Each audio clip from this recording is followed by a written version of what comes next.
Kaya pala pinipilit tayo ng mga magulang natin noon na kumain ng sabay-sabay dahil darating ang panahon na hindi na tayo laging magkakasama. Yung simpleng tawag nila sa hapagkainan, unti-unti na lang nagiging alaala. Noon ang dami pa nating dahilan, masaglit lang, pasandali lang, pero sila hindi napapagod, kaya nakumpleto na tayo.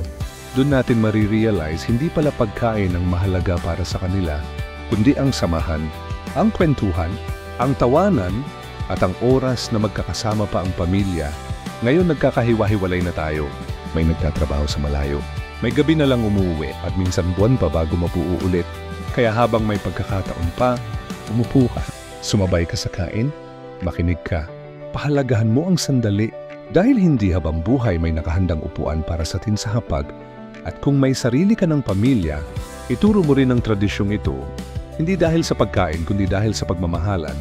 Kung nakarelate ka, follow mo ako at ishare mo ito para mas marami pa ang mapaalala